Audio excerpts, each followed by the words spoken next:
Alice Nzuzi Bombo, analyste politique. Je vous appelle à partir de Casablanca, au Maroc. Goma attaqué, il n'y a qu'une seule solution pour que cette guerre prenne fin. Nous devons nous battre. La solution diplomatique ne donnera aucun résultat parce que ces gens n'ont pas le même calendrier que nous pour la RDC.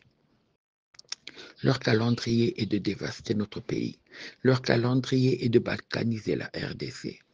Leur calendrier est de piller la RDC. Sans tenir compte, bien entendu, des fils et des filles de ce pays. Nous, notre calendrier est de développer notre pays. Et notre calendrier est d'avoir des accords bilatéraux, de pouvoir travailler en franche collaboration avec les pays du monde. Notre calendrier est le développement des Congolais à tous les niveaux. Étant donné que nous n'avons pas le même calendrier que ces rapaces impérialistes à travers Kagame, leur instrument, leur lieutenant, ils vont toujours nous attaquer tant que nous ne riposterons pas.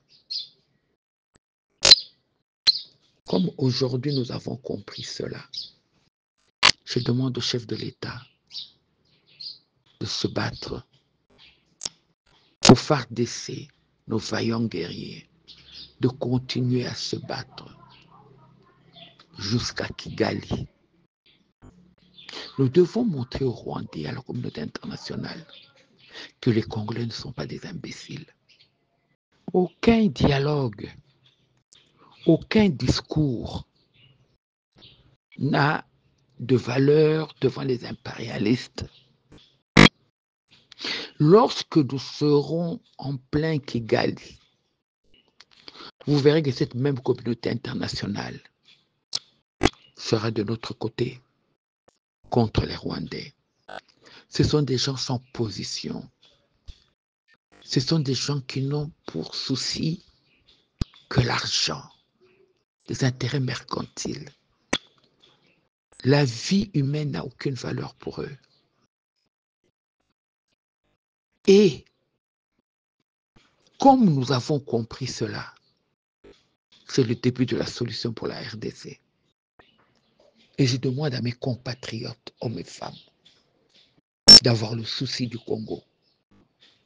Au moment où nous parlons, il ne s'agit pas de Tshisekedi, il ne s'agit pas de Kabila, il ne s'agit pas de Fayulu, il ne s'agit pas de Matata Pogno, il ne s'agit pas, M. Kamere, il ne s'agit pas d'un parti politique quelconque, il s'agit de la RDC. On attaque la maison et nous devons défendre notre maison. Leur envie est de balkaniser le Congo.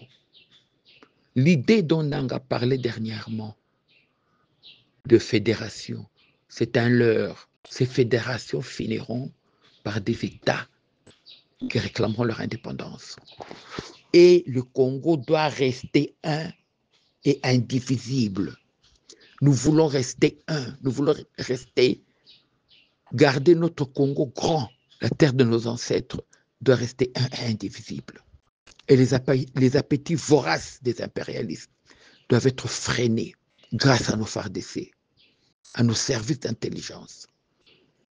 Tous les efforts du chef de l'État doivent être tournés, ainsi que du Premier ministre, doivent être tournés vers notre armée, en ravitaillement, en logistique. Tous les efforts doivent être mis en exergue pour soutenir notre armée. Ça suffit. Nous avons été humiliés pendant des décennies. On nous a montré du doigt pendant des décennies. Et maintenant, nous devons montrer au monde qu'il y a des hommes en RDC, qu'il y a des femmes en RDC, qui ont tout là où il faut. Voilà ce que je pense. Je félicite le chef de l'État. Je félicite nos vaillants guerriers. Oui, les Ouazalendo et les FARDC. Vraiment, qu'ils sachent qu'ils ont le soutien de toute la population congolaise derrière eux. Kagame doit mourir. Le peuple congolais, Monsieur le Président de la République, vous demande la tête de Kagame. Voilà. Merci beaucoup.